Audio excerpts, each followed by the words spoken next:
Let's go. Batter up. We're taking the afternoon off. It's a beautiful day for a ball game. For a ball game today. The fans are out to get a ticket or two. From Walla Walla, Washington to Kalamazoo. It's a beautiful day for a home run.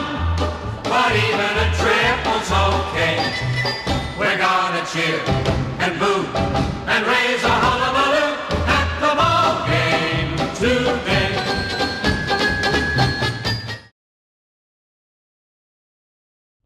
Hey everybody, it's me, Rick Acosta, the Dodger Card Collector, coming to you with another video. Today is Saturday afternoon, May 18th. Totally coming your way unexpectedly. I wasn't planning on making a video this weekend. I just came out with a video a couple of days ago, and I decided to just come on just because I went to I'm going to get the name right here, the Front Row Card Show in Pasadena, California. And I wanted to talk a little bit about the show and show you some of my pickups, some of the people I met, some of the sellers I saw there, and just the general vibe as this show is going on. Literally just ended a few minutes ago, I think, as I'm recording this. And if you're local to the Southern California area, the show will be going on Sunday as well. So I wanted to talk a little bit about it. As I mentioned, the show started today. VIP entrance or the VIP entry is $20, and that allows you in at 10 o'clock in the morning. General admission is 11 in the morning, and it's $15. Based on what I saw, and these guys did a very good job of moving this line in. I got there around 9:30 in the morning, and I knew I was going to have to probably wait in a line, and it was a very long line. But to their credit over there at with this card show, they had people scouring the lines, making sure people already had their tickets, already giving them their wristbands if they already had tickets in the VIP line. This way, when things opened at 10 o'clock in the morning, everything was moving. People were flying. I think I waited in line, honestly, maybe 15 minutes. So that's something to think about if you want to do the VIP entry. Now, I will be honest with you. At about 11:15, I'd already been there an hour, and I decided to take my first break. And I went back out to the entryway where I had been standing in line at one point. And I sat there, and I was already looking at the cards I picked up.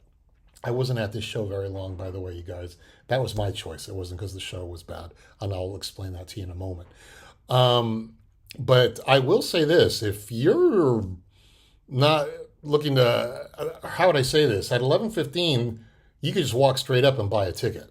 Or you could just give them your ticket at 11:15. So if you're not in the mood to stand in a long line and get there early, you're going to lose an hour. But if you want to save a little bit of money, by all means, I would say show up at 11, 11:15, 11:30.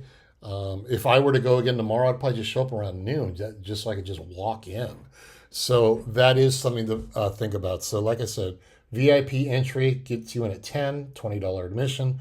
Regular admission is 11 o'clock. And that's $15 admission. Looks like the show hours, from looking at the flyer, are at 5 o'clock. 11 to 5 are the general hours. In regards to parking, there's plenty of parking because it is at the Pasadena Civic, which is downtown. They will be charging you for parking. That's $15, I believe.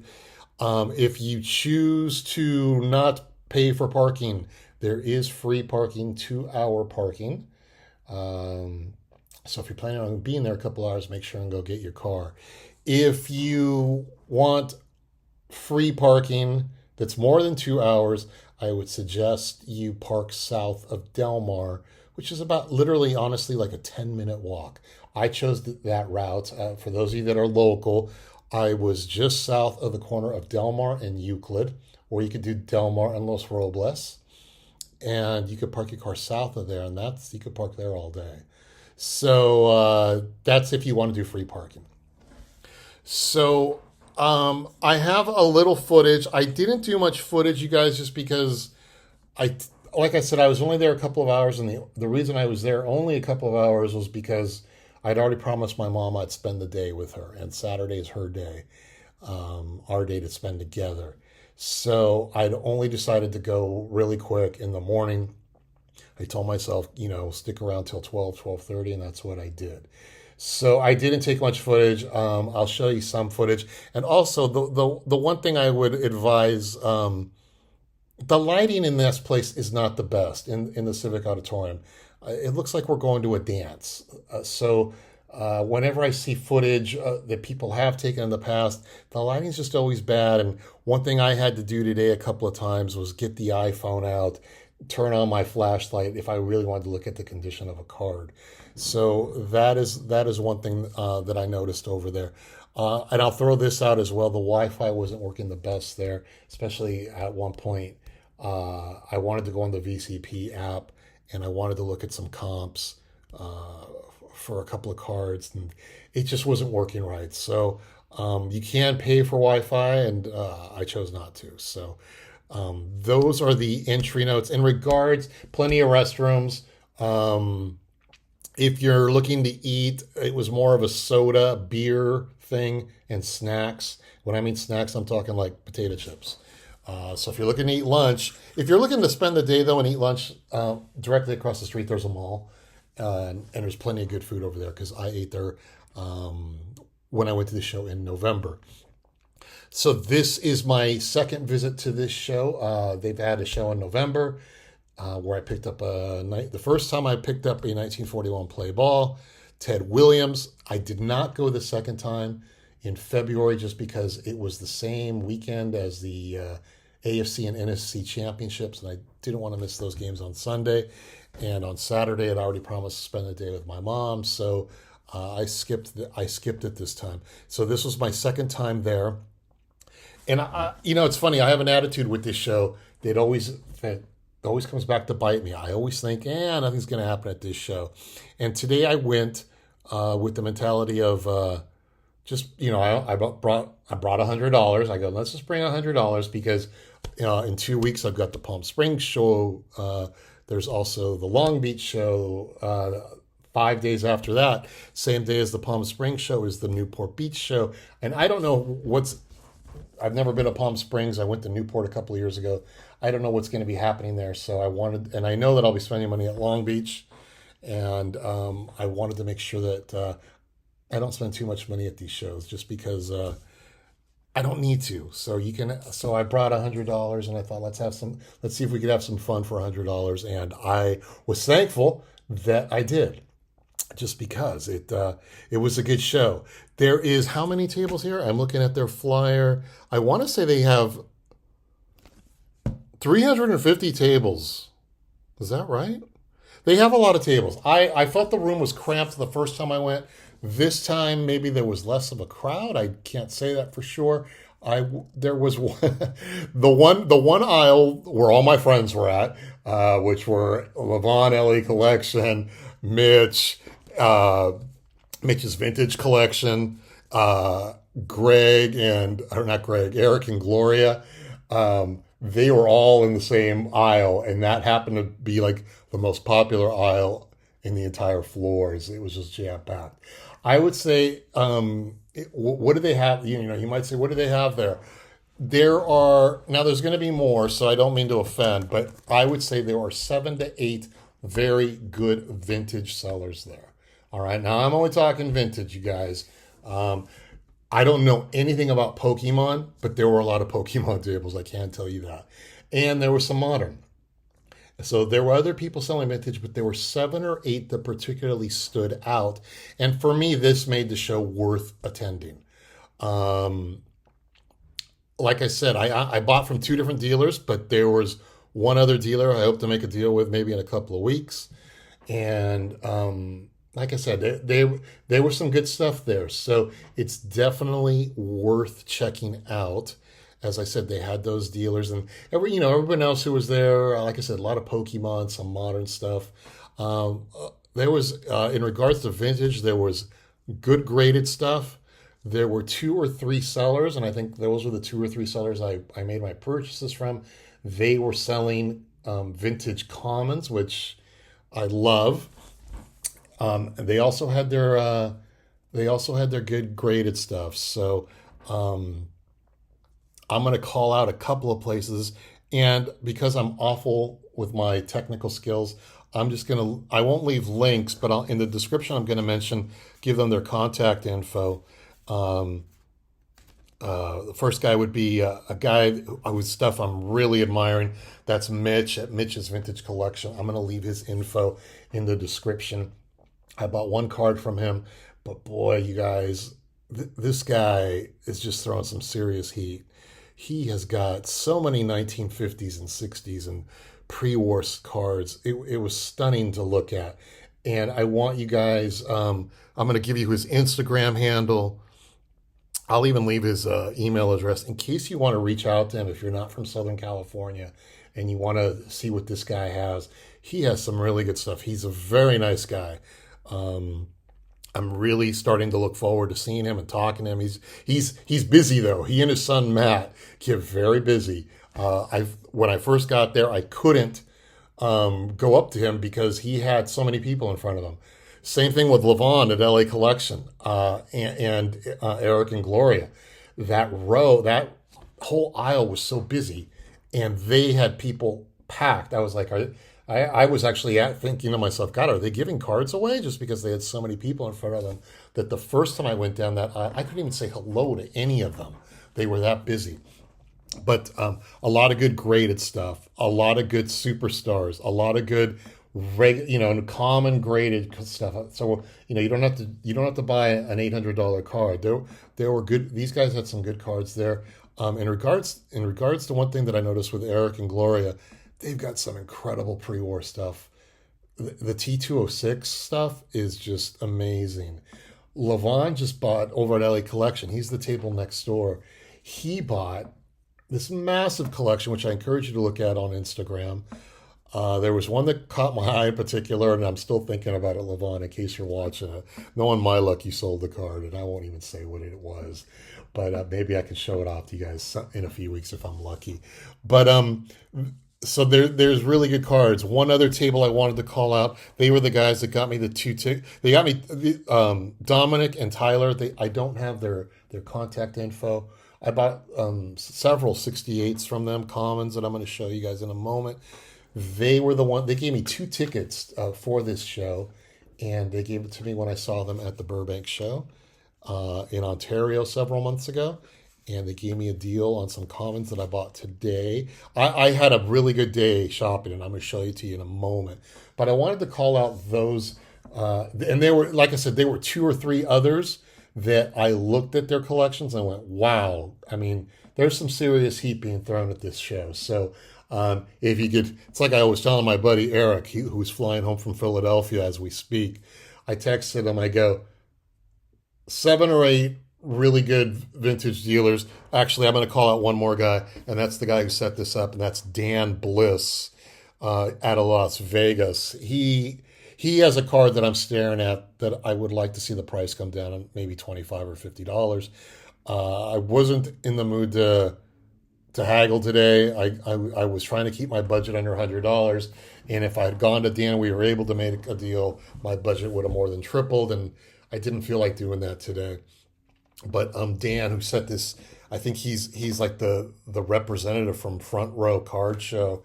Another guy I'd like to call up because he had commons, vintage commons, and he had a lot of good graded stuff. In fact, the first time I went by his table, he had a 1968 Roberto Clemente, a Topps Roberto Clemente, and an SGC2 that I thought, wow, that's not bad. Let me look at it. It was a good price.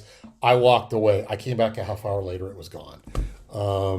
So that was another guy I wanted to call out. It's like I told a friend of mine, I was saying, my friend Eric, I said something along the lines of, I go, this show sucks, but there are 7 or 8 really good vintage vendors. And when I say sucks, I'm joking around. It's a good show. It was definitely worth it. I still have a ticket for tomorrow, and I still have my wristband on. So who knows? Maybe if I get bored, I'll head up there tomorrow. It's about a 30-mile drive for me, and I grew up near that area. So that area is home. What else happened at this show? I got to meet some really nice people in line. Mike and Mark. I did not get your last names. I hope you're watching this video. I hope you reply if you want to send me your contact info. It was just really nice to get to talk to them. I met Mike first, and I mistakenly Mike, the history collector. If you're watching this, this guy looked just like you. I totally thought it was you for a second, but it was a different Mike. And we had a really nice conversation on some of the cards we were buying. Said some really nice things about my channel, which is really, really appreciating. When sometimes you always think, maybe I'll shut this channel down, and you realize people are watching you. So spoke to Mike first for several minutes. It was wonderful to meet you, Mike. And I literally took 10 steps before this other gentleman called me out. His name was Mark, and we got to talking as well. And he sounds like he has good stuff. Both of you guys need to start a YouTube channel, just because I want to see your stuff. It sounds like you have good stuff. And Mark, turns out, went to school with Mitch from Mitch's Vintage Collection. And it was just great to talk to these guys. And the reason I couldn't talk any longer was because the line was still forming, and I had to go to the very back of the line.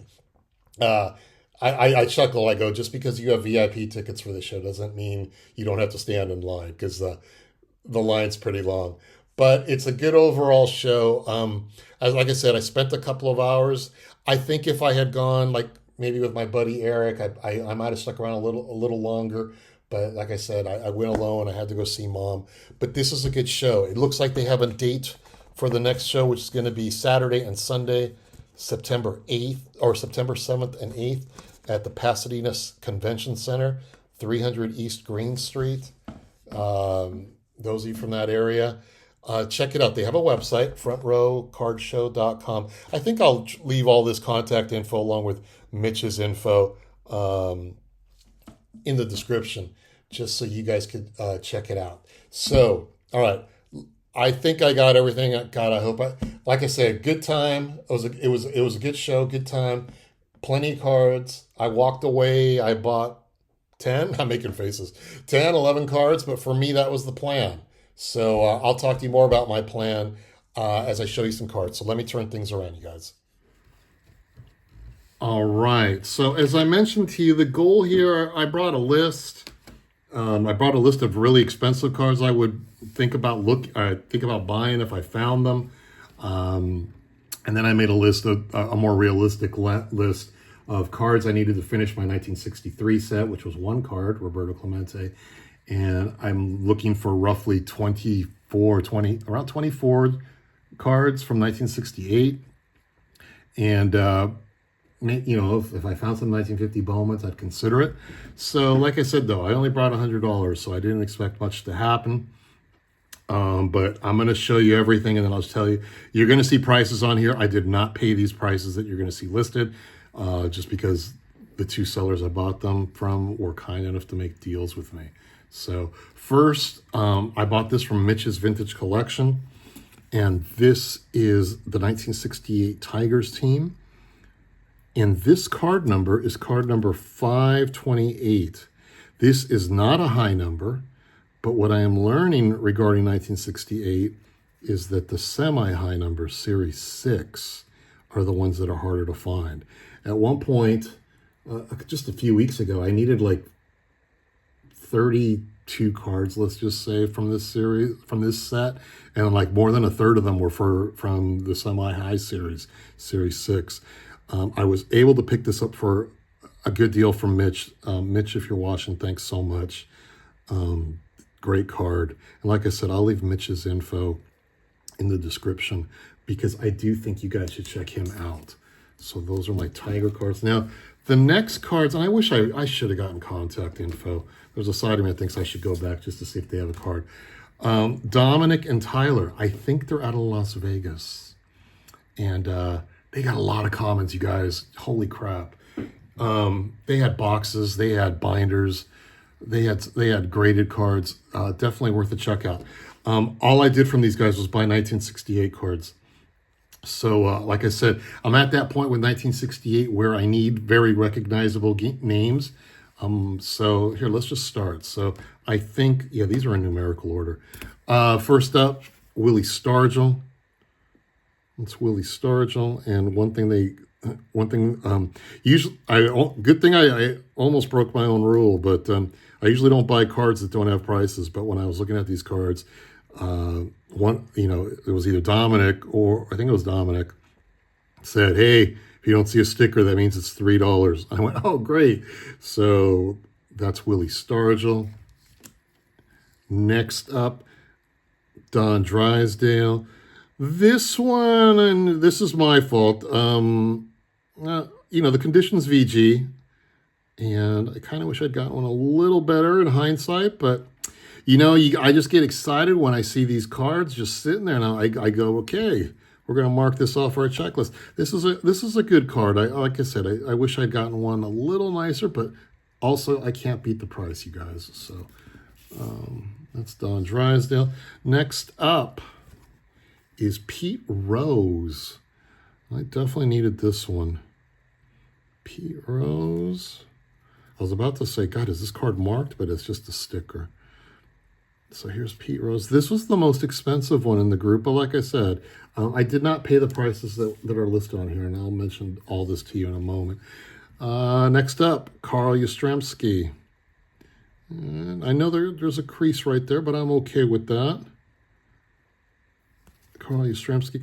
I will say, you guys, and I already mentioned this earlier, take a light with you. The lighting at this place is not the best. So I know that's something they're working on from what I heard. Next up, Orlando Cepeda, $3. That's for Orlando Cepeda.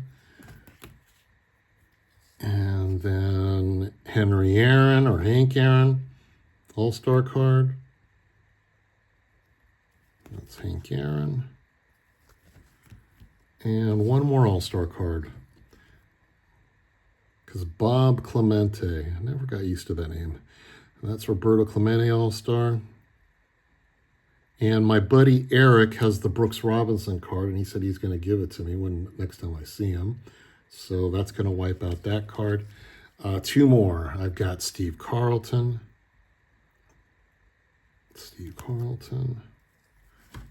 And last but not least, I'm also working on the 1968 game. Joe Torre, that was a $3 card. So that's everything that I got. I picked, and I'm going to, here, let's put this Tigers card back in there.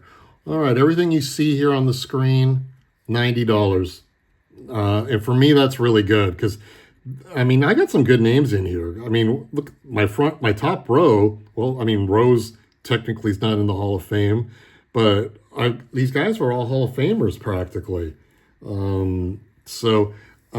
Picked up some good names. I'm still waiting. In regards to 1968, I have a Roger Maris card coming in the mail that I'll feature in the next video along with some of the pickups that I received. Like I said, I didn't plan on showing a video, but I kind of had a successful day at the Front Row Card Show in Pasadena, so I wanted to share these guys with you. So as of right now, I'm down to needing 14 cards to finish the 68 set. I think I need 6 cards to finish this 68 game. I have 2 more arriving today, so actually I need 8 at the moment, but in a few days it'll be me needing 6. But again, thanks so much. It was a fun day at the card show. Next card show for me is going to be Saturday, June 1st in Newport Beach, and then Sunday. I'm going to do a quick run through Newport because, again, I already promised Mom I'd spend the day with her, but I will be spending the full day in Palm Springs on Sunday, June 2nd. I want to say Dwight Gooden is signing. I'm going to have to, I'll give you more info for that in my next video. But so I got some card shows coming up. And then the week after that is the Long Beach show. And I know I'll be trying to work on some 68s there and hopefully making some deals for some other cards. And then I got a show in July up north in Sacramento, California that I'm thinking of attending. But I'll give you guys all that info the closer we get. But thanks so much for tuning in. I'm going to leave you with the small footage that I took from the show. So we'll talk to you next time, guys. Take care.